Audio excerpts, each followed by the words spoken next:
First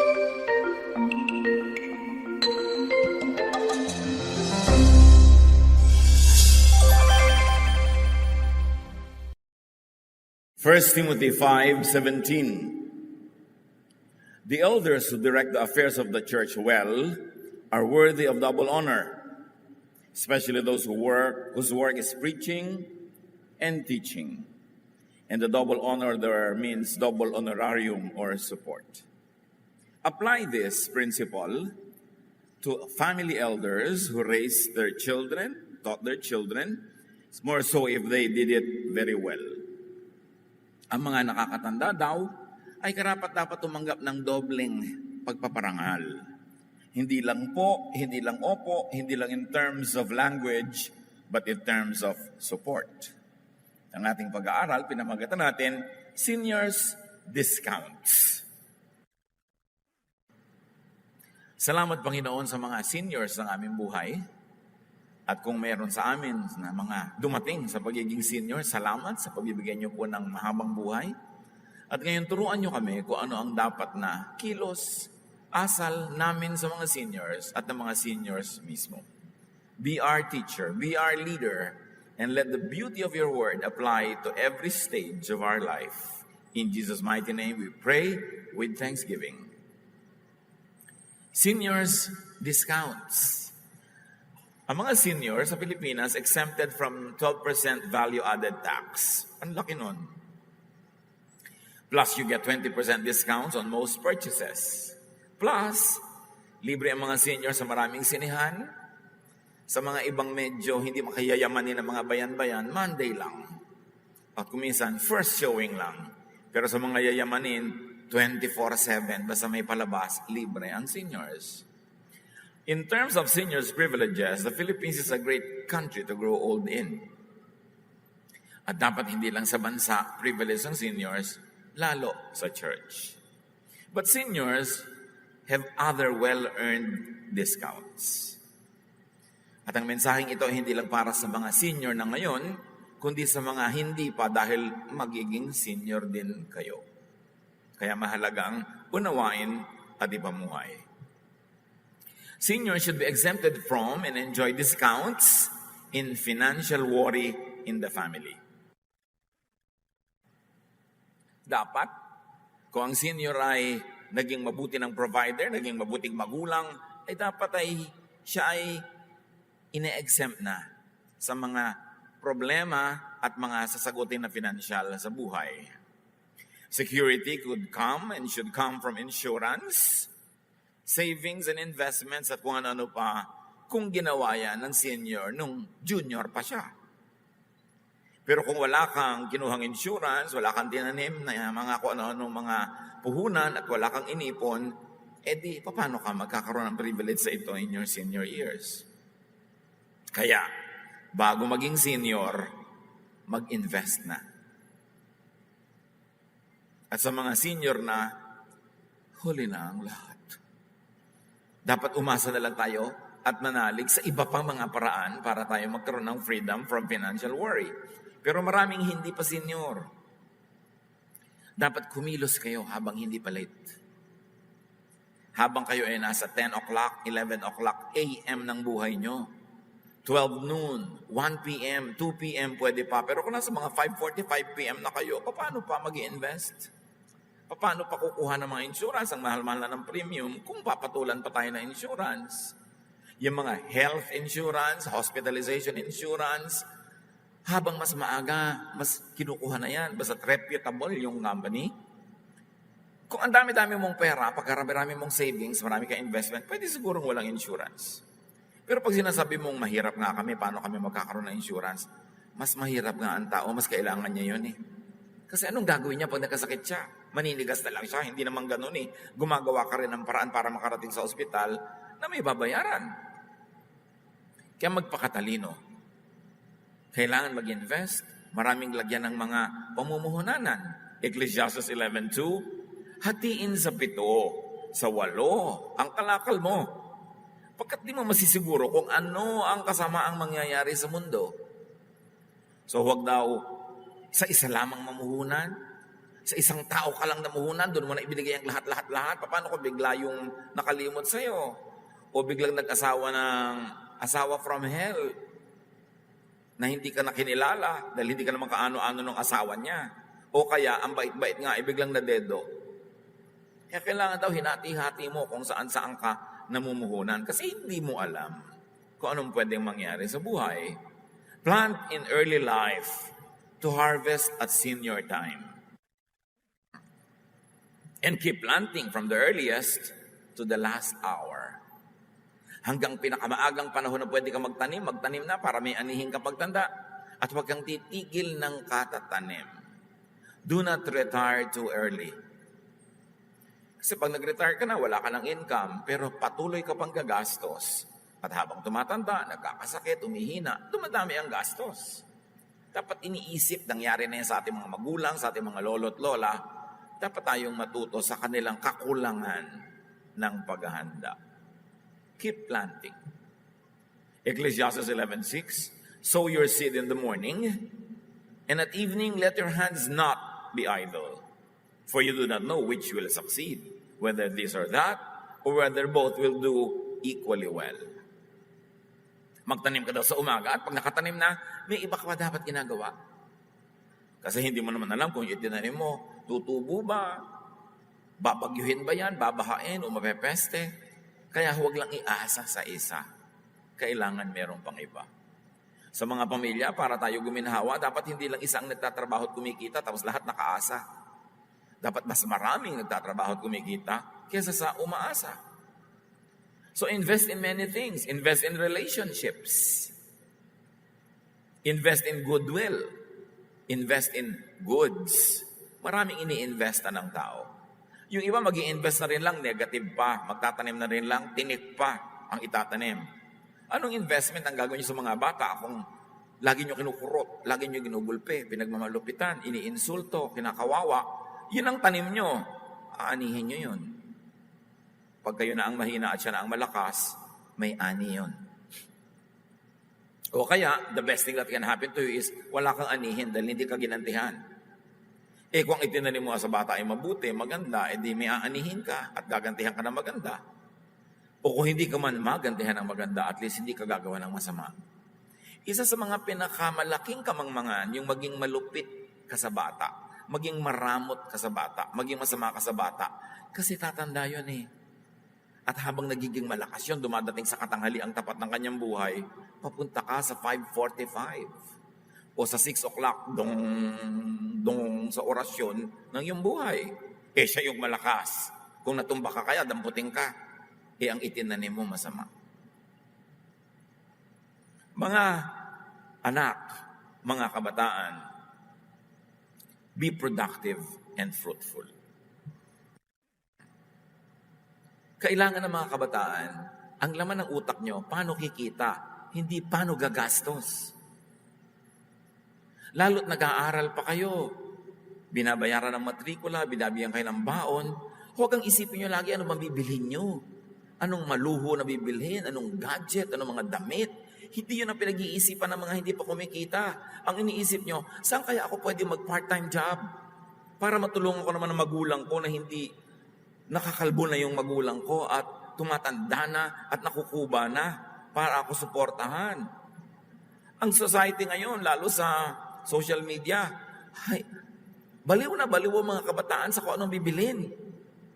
Hindi sa kung ano ang kanilang pwedeng pagkakitaan.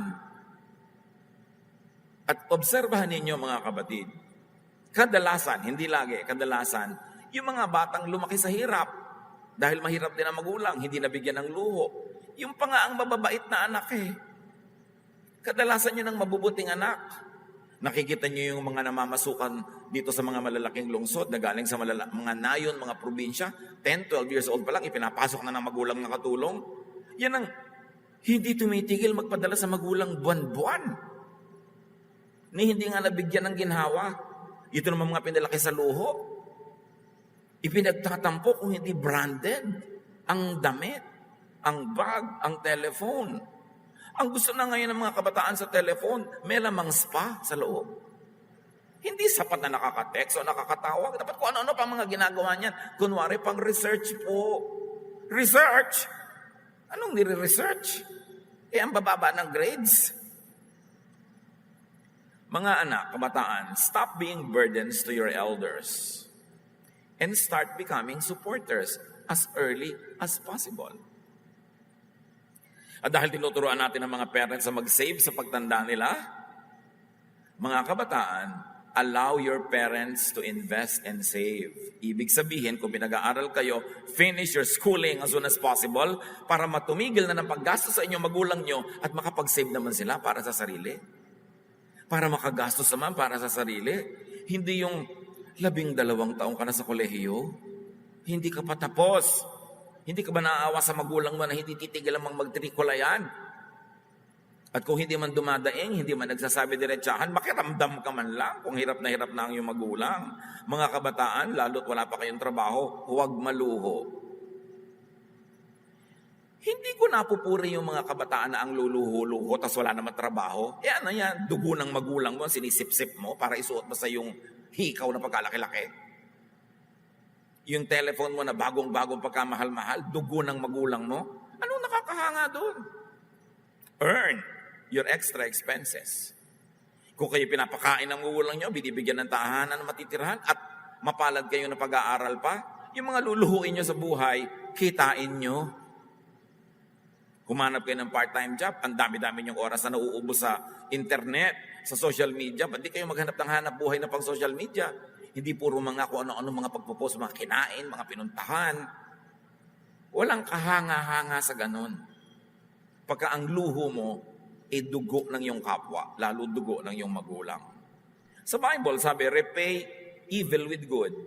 Masama na nga, susuklian mo pa ng mabuti. Di lalo namang tayong mga mananampalataya, repay good with better, with the best. So how do you repay your parents? How do you repay your elders? How do you repay yung mga tita and tito na tumutulong sa inyong pag-aaral, mga kabataan? Repay them with the shortest possible schooling time para makapagtrabaho na kayo at kumita na kayo. Alang mang pahabain nyo ng pahabain ang pagpasa nila sa inyo. Seniors should be exempted from and enjoy discounts in responsibility for children, especially grandchildren.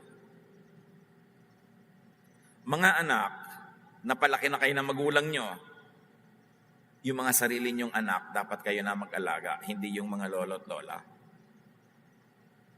Tapos na ang pananagutan ng magulang nyo nang pinalaki kayo.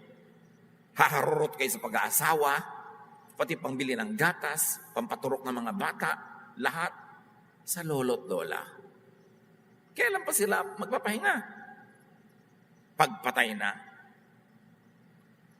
Huwag nang bigyan ng alagain, pasanin o alalahanin ang mga matatanda.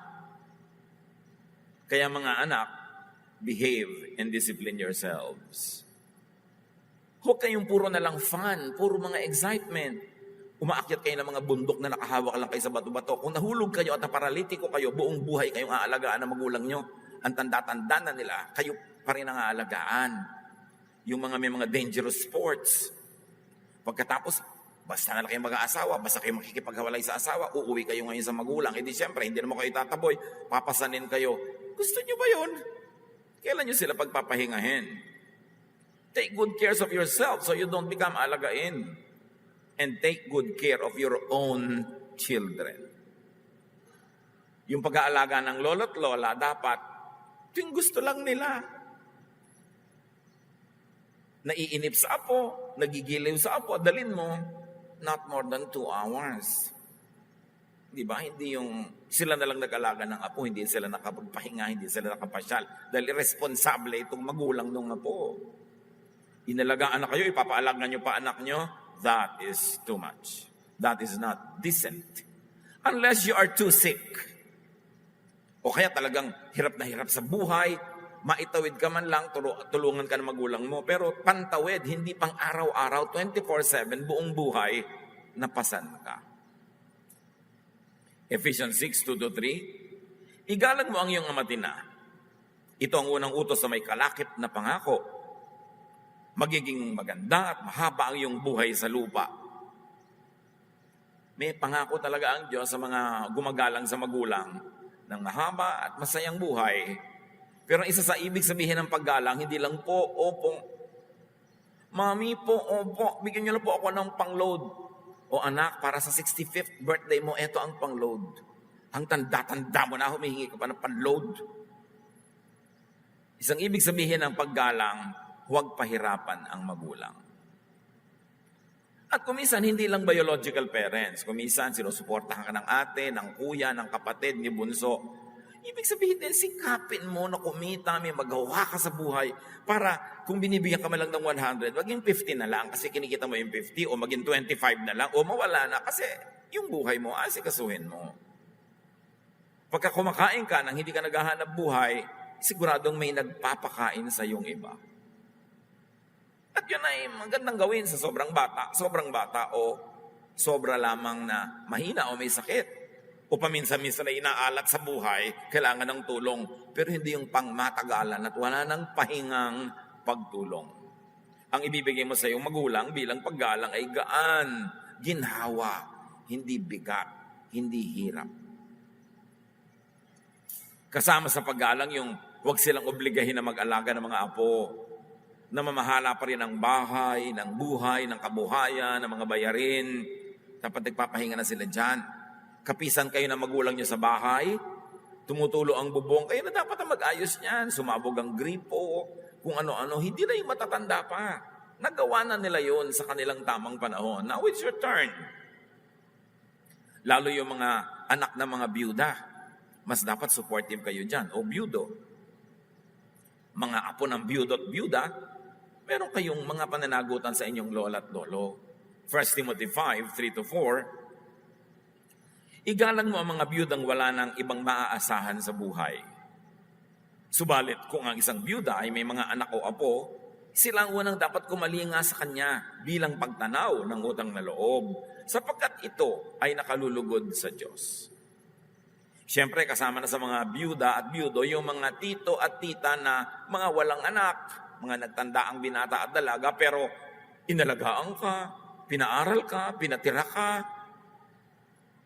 binigyan ka ng mga tulong here and there, kasama sila sa ituturing na magulang na may pananagutan kang tumanaw ng utang na loob. Hindi yung kung merong isang anak yon o isang pamangkin yon o dalawa na matulungin, sila na lang lagi ang taya. Kumisa sa pamilya, yung anak na matulungin o yung pamangkin na matulungin o apong matulungin, nababalagoong na siya na lang lagi.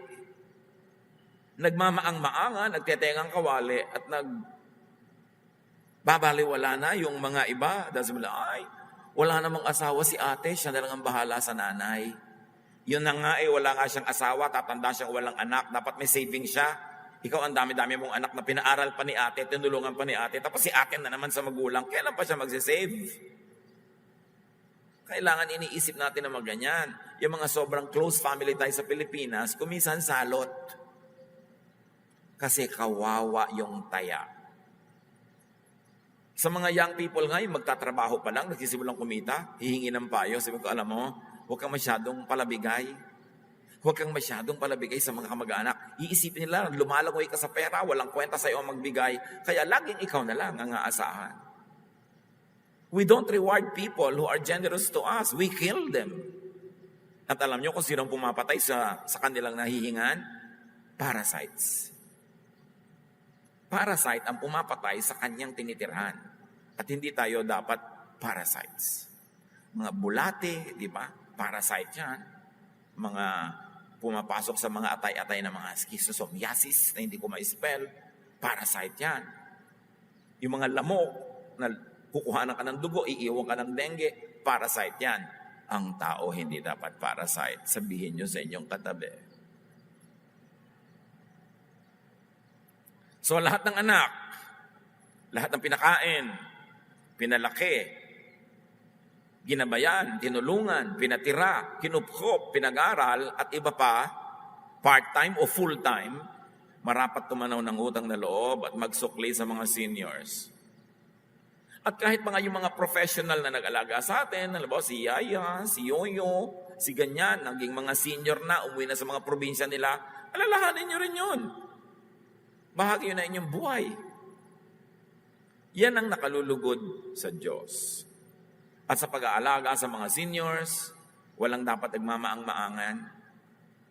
Pag na-hospital ang isang senior, siyempre may babayarin. Dapat lahat ng mga apo, pamangkin, anak, kapitbahay na natulungan, magdadala ng ambag, tulong.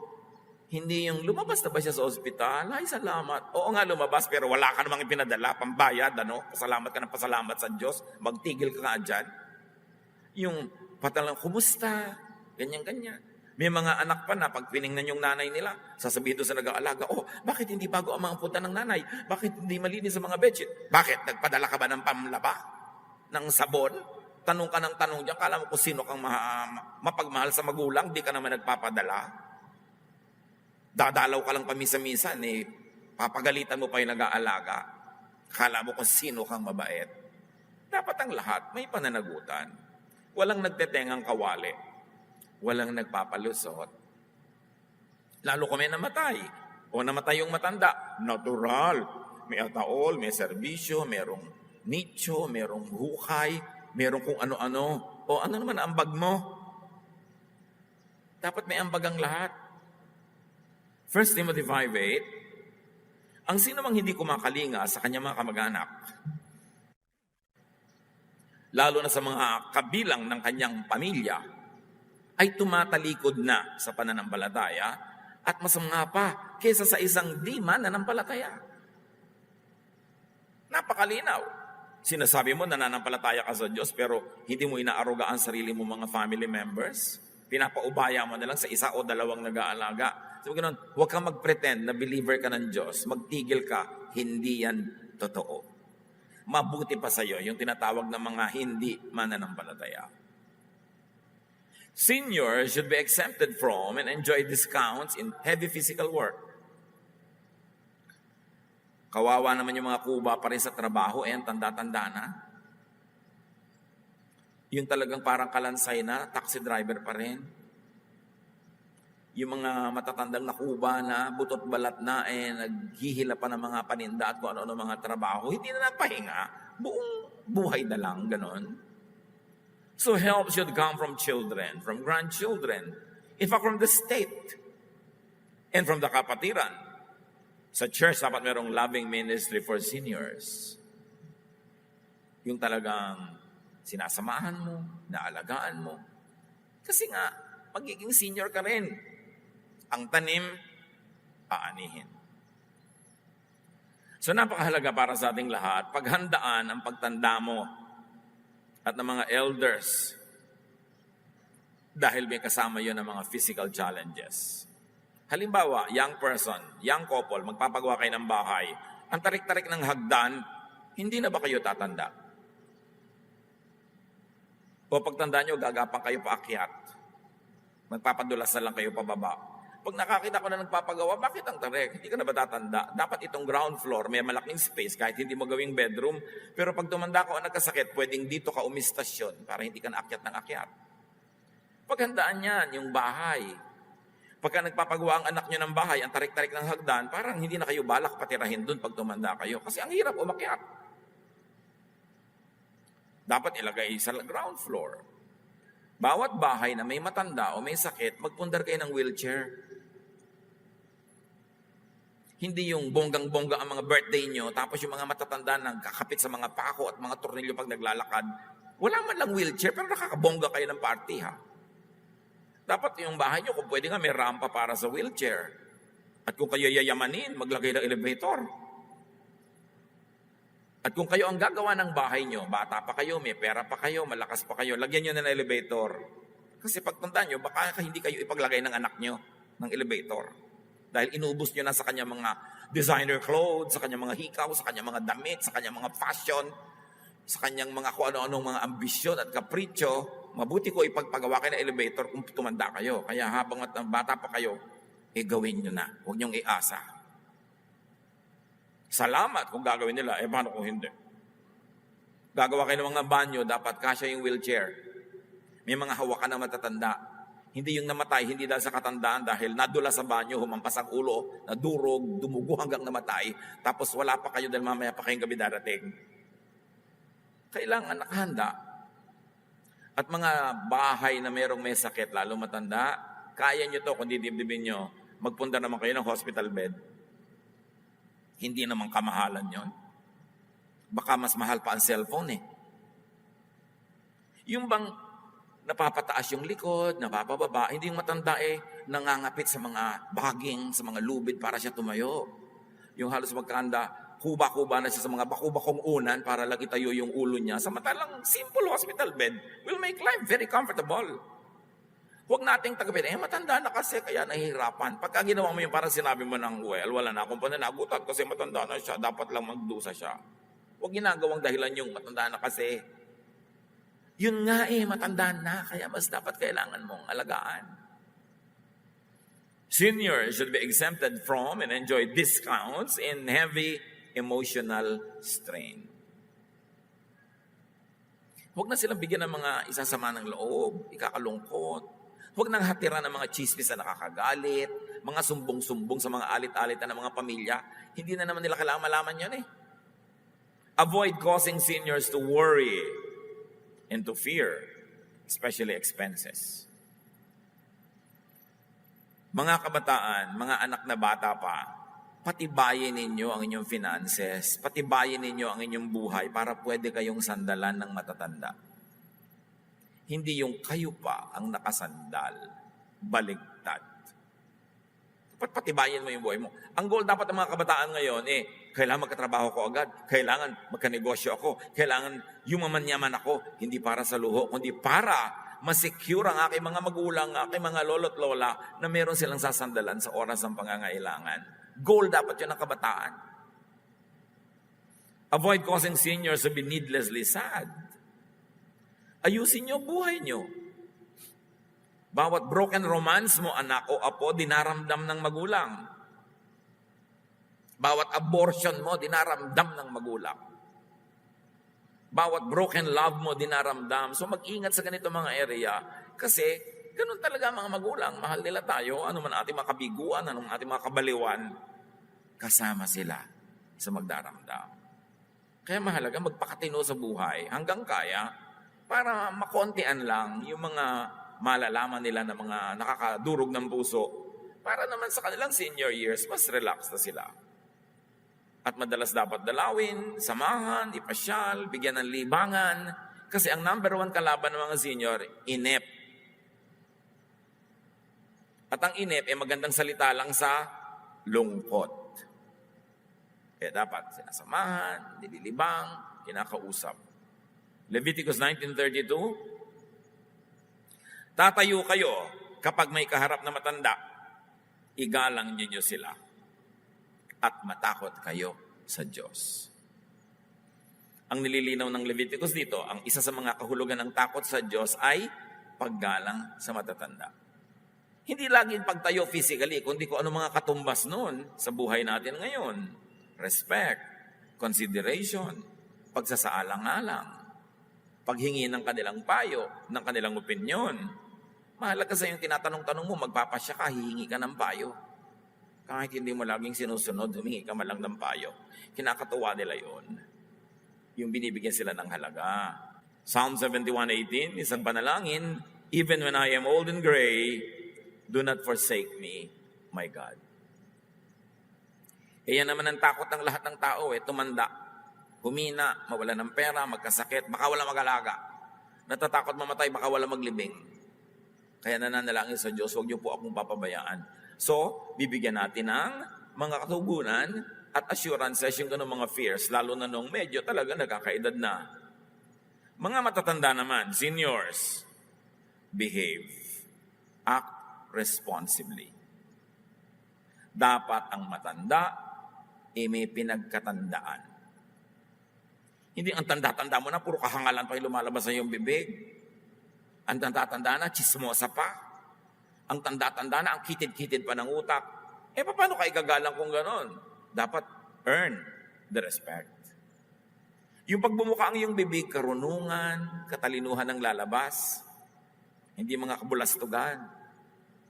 Yung pag may mga away ang pamilya, wala kang kinakatigan at kinakampihan para ikaw ang Supreme Court, ikaw ang pupuntahan ng lahat ng nagdedemanda, hindi kasama ka sa nakademanda. Dapat ang mga matatanda, kahit may mga talaga namang medyo paborito, magaan ang loob nyo doon sa isang apo, sa isang anak, sa isang manugang, pero on the surface, huwag kayong magpapahalata. Dapat wala kayong kinakampihan. Kasi pag wala kayong kinakampihan, neutral kayo, lahat igagalang kayo, at pwede kayo ngayong mamagitan pag may hidwaan, dahil lahat makikinig, dahil alam nilang neutral kayo, at hindi kayo kumakampi kung kanino lamang. Ang mga matatanda, dapat igalang. Nang ibig sabihin ay dapat kagalang-galang. Bihira naman ang taong bastos, marami lang nabastusin. So pag binabastos ka, huwag mo laging ibigay yung kasalanan sa ibang bastos siya. Pwede mo rin itanong, bastusin ba ako? Pag bumubuka ba ang aking bibig, natutokso ang mga taong bastusin ako kasi kung ano kabulastogan ang pinagsasabi ko. Dapat ang mga matatanda, may pinagkatandaan. Hindi sapat na dumami ang iyong edad. Kailangan rumurunong, humuhupa ang ating mga kung ano-ano mga silakbo ng damdamin para mas meron tayo ngayong tinig para pakinggan ang mga nakakabatang miyembro ng pamilya. Titus 2:3-4. Sabihin mo sa mga nakakatandang babae na sila'y mamuhay ng may kabanalan. Lalaki din siyempre. Huwag maninirang puri. In other words, huwag chismosa. At huwag malulong sa alak o anumang bisyo, kundi magturo ng mabuti upang maakay nila ang mga kabataang babae na mahalin ang kanilang mga asawa at mga anak. So ito ang pasabi sa mga matatandang babae na dapat include natin sa application ng mga lalaki. Magpakatino. Huwag simali sa mga kung ano-anong mga kahangalan. Huwag magbisyo-bisyo at sikaping maging the number one teacher in the family. Dahil sa haba-haba ng buhay na ibinigay sa inyo ng Diyos, siguradong napakarami nyo nang natutunan. Tumanda ng may pinagkatandaan. Be an agent of peace, not trouble. Dapat pag may hidwaan sa pamilya, kayo ang nag-aayos, hindi kayo ang nagpapagulo.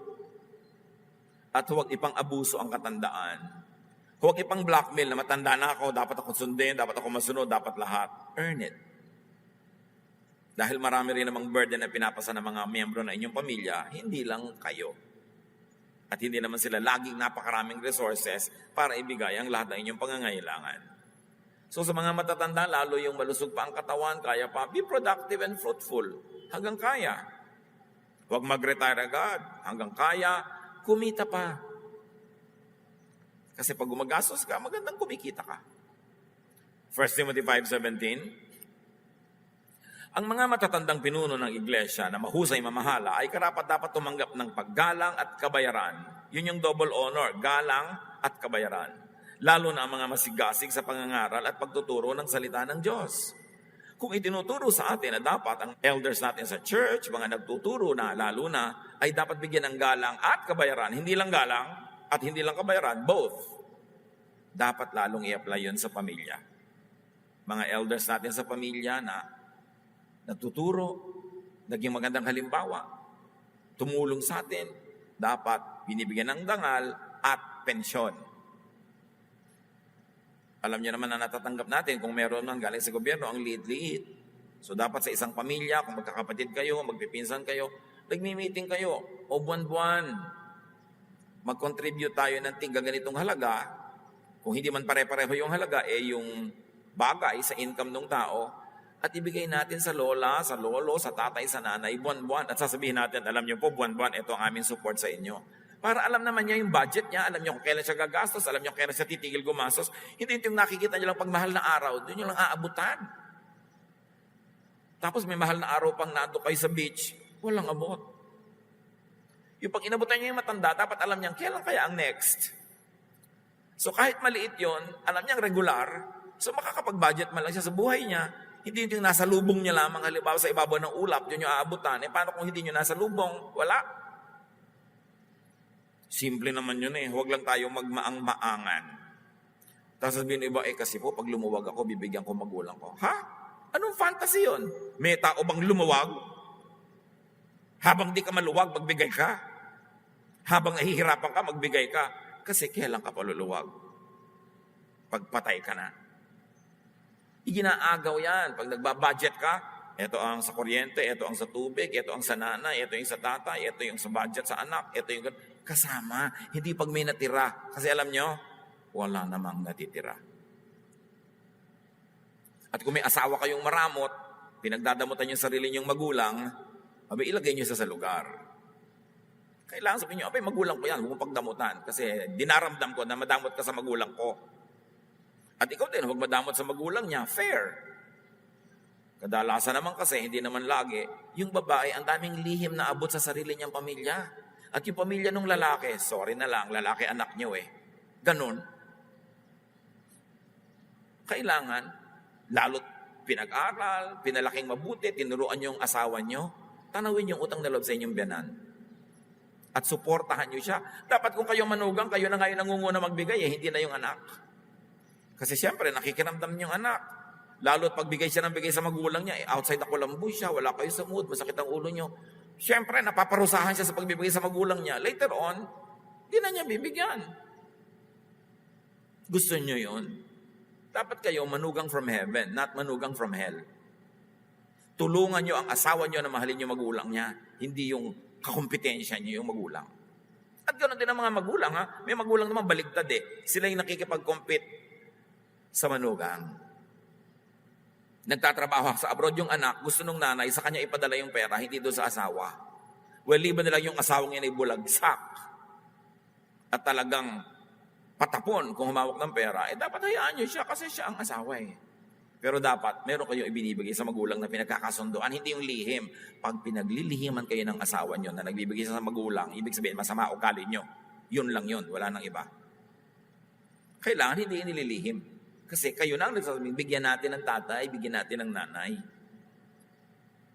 Ngayon, tayong lahat, huwag katakutan ang pagtanda. Basta, paano mangyayari yon? Magtanim hanggang bata. Ito'y sa mga bata pa lang ngayon. Magtanim. Do your part. At kung nakapagtaniman o hindi, manalig at kumapit sa Diyos that God knows our situation. Lahat ng taong isinilang namatay, huwag niyong katakutan ang pagpanaw ng katawang ito. Mangyayari talaga yun. When it happens, you say, naturally, it will happen. Parang surprise sa iba, natural. Ang nakaka-surprise lang kumisan, timing. O kaya yung method. But we will all face our Maker. There is nothing scary about that. It's part of life. Isaiah 46:4, Ako ang inyong Diyos. Iingatan ko kayo hanggang sa pumuti ang inyong buhok at kayo'y tumanda. Kayo'y nilikha ko, kaya tungkulin ko na kayo'y iligtas at tulungan. Remember, God will do His part, but you've got to do yours. Ayusin mo ang iyong buhay, yun ang papel mo, at ang Diyos ang bahala sa iyo sa mga panahong hindi mo na kayang kumilos pa. At para mawala o mabawasan ang pagkabalisa tungkol sa pagtanda o pagharap sa Diyos, para mabawasan o mawala ang takot sa kamatayan, alalahanin ng Diyos habang bata ka pa. Alalahanin ng Diyos, maging maka-Diyos mula pagkabata at sa buong buhay. Para kung binawian ka na ng buhay, wala kang takot dahil yung buong buhay mo naman, kasali ang Diyos. So therefore, pag namatay ka, kasali ang Diyos. At pag kasali ang Diyos, hindi ka naman talaga mamamatay, lilipat ka lang sa kabilang buhay. Ecclesiastes 12:1-7. Alalahanin mo ang iyong manlilikha sa panahon ng iyong kabataan. Hindi kung kailan namamatay na. Sa panahon ng kabataan, isali na ang Diyos sa inyong agenda bago dumating ang mga araw at taon na puno ng kaguluhan. Panahong hindi mo na madama ang tamis ng mabuhay. Ang ibig sabihin ng pag-alala, hindi yung matakot lang, hindi yung sumunod lang, kundi enjoyin mo ang buhay na ibinibigay sa iyo ng Diyos. Enjoy life while you are young and strong, so that when you are weak and dying, you have no regrets. Alalahanin mo ang Diyos habang bata ka. Alalahanin mo ang Diyos bago makubli ang sikat ng araw, bago magdilim ang buwan at mga bituin, bago ka matabunan ng makapal at madilim na ulap.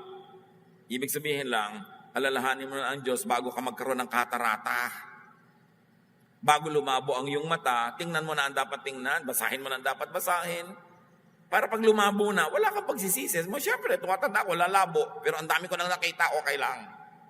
Yun ang ibig sabihin ng alalahanin ng Diyos. Live your life to the fullest when you have the energy, when you have the sight, when you have the resources. Bago lumabo ang mata.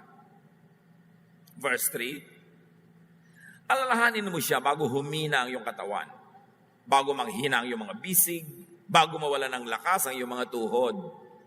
Alalahanin mo siya bago mabungi ang iyong mga ngipin, at bago lumabo ang iyong mga mata.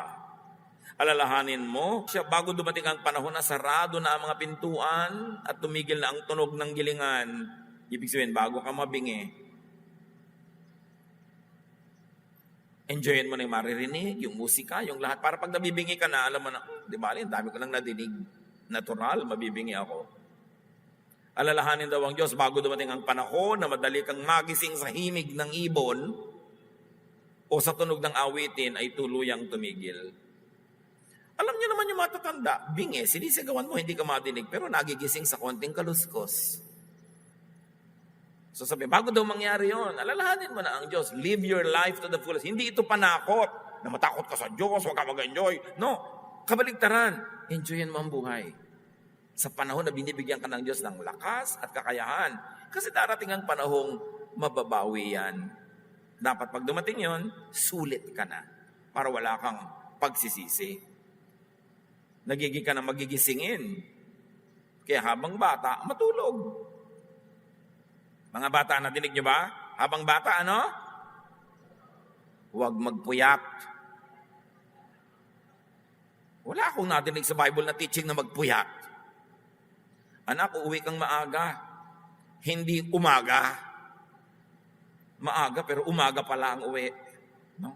Siyempre, ang mga bata, alam nyo, habang wala kayo, nag-aalala magulang, nag-aalala matatanda. Kung ano-ano mga naiisip na matatanda, alam nyo ba yan? Kaya tanong, nasan ka na? Where are you na anak? Nabubwisit naman yung anak, tanong yung magulang. Lobat po ako. Ganyan, biglang wala akong load. Pagka nobyo ang tumatawag, Anli. Tandaan nyo yan, huwag magpuya. Verse 5, alalahanin mo siya bago dumating ang panahong katatakutan mong umakyat sa matataas na lugar, bago dumating ang panahong di ka na makalakad ng mag-isa, bago pumuti ang iyong buhok at lipasan ang pagnanasang sumiping sa minamahal, enjoy na daw ang pagsiping sa minamahal. Kaya mga may asawa, siping pa more. At siping na now. Kasi darating ang panahong, para na lang kayo magkapatid. So, sabi, enjoy your life. Ang galing-galing ng turo ni Solomon tungkol dyan. Darating ang araw na tayo ipupunta sa huli nating hantungan. Sure yun. Alalahanin mo siya bago manumbalik sa alabok ang ating katawang lupa at ang ating hininga ay magbalik sa Diyos na maibigay nito.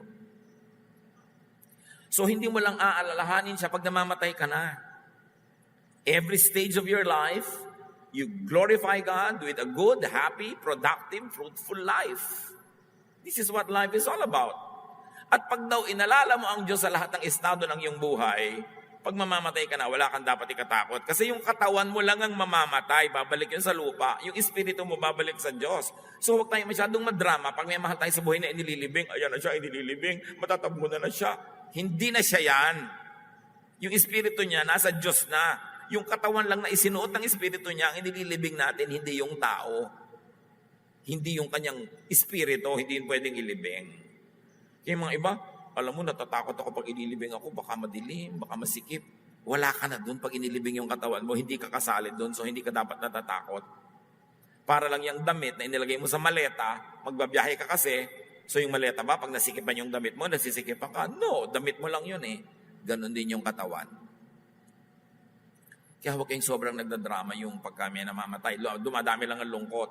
Ang asikasuhan nyo mga kapatid, live a good life, be productive, be happy, be good to others, minimize pain, maximize pleasure, do the most good, and die.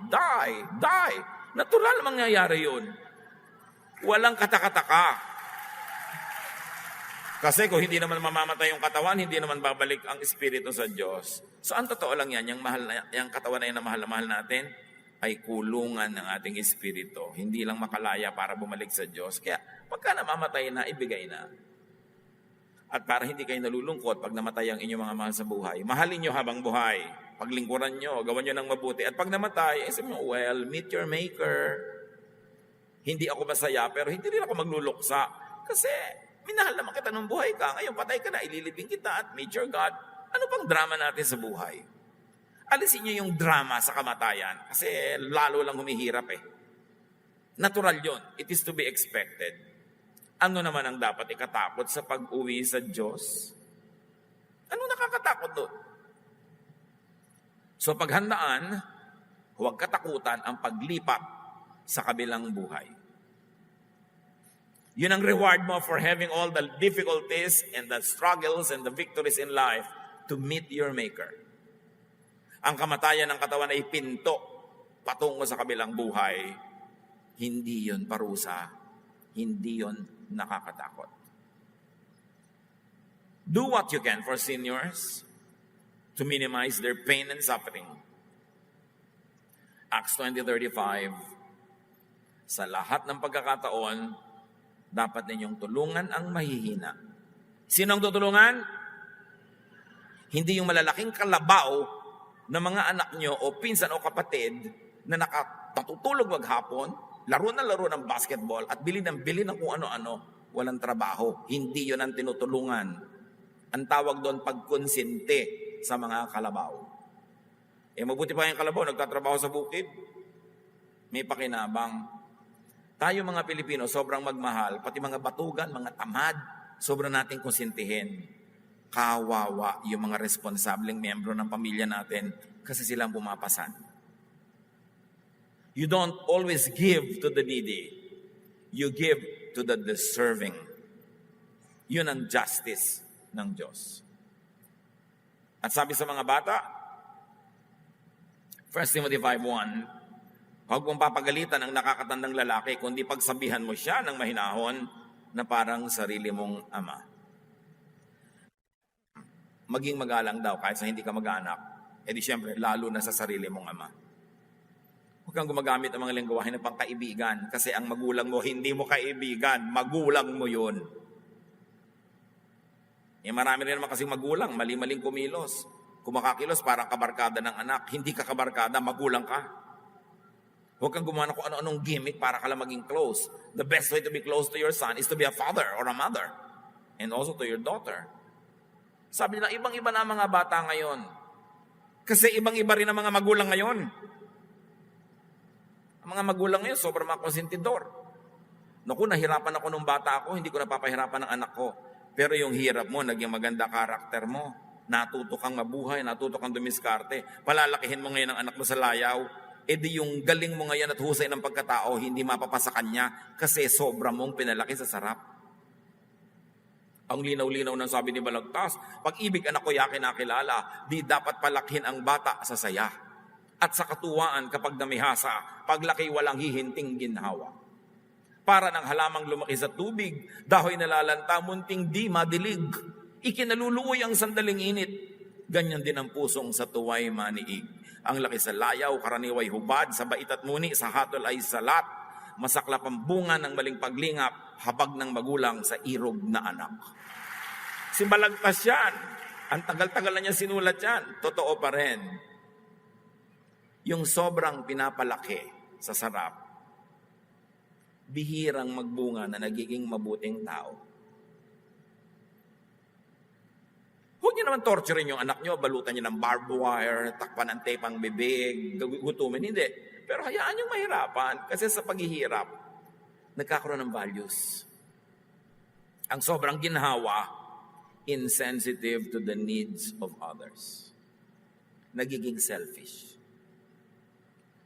So do what you can for seniors to maximize their comfort, happiness, and peace of mind.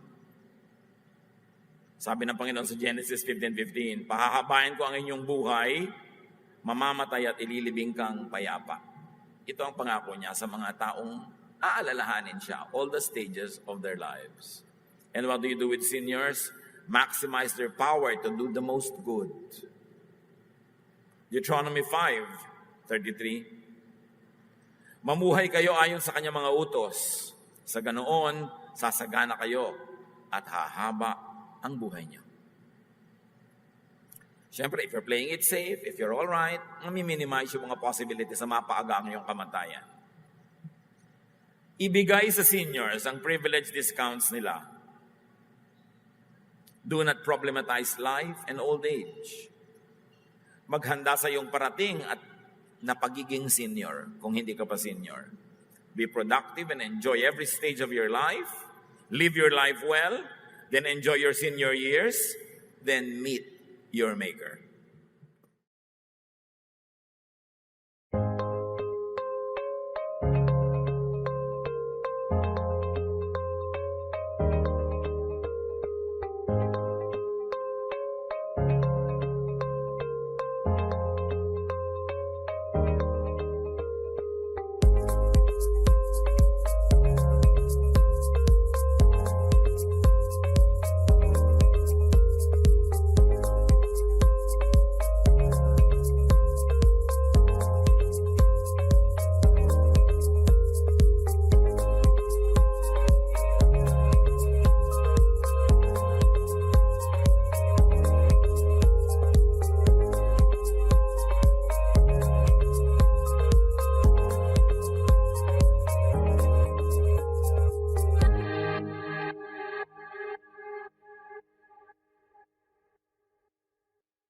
Love to you, mga pamangkin. Dito tayo mag-aral ng salita ng Diyos. Dito tayo mag-aral ng mga praktikal na bagay, magdalanginan para sa isa't isa, makinig ng mga mensahe, at dito tayo magsasama-sama spiritually sa ating official Ed Lapis YouTube channel na ang address ay Sabi ni Kuya Ed. Remember, dito tayo ha, Sabi ni Kuya Ed, ang ating official YouTube channel. Do not forget to subscribe. Click the subscribe button and ring the bell for notification. Like, comment, and share our official YouTube channel. Visit Ed Lapis website for daily devotion, audio podcast, latest video message, send your prayer request, subscribe to mailing list and more. Visit edlapis.com.ph.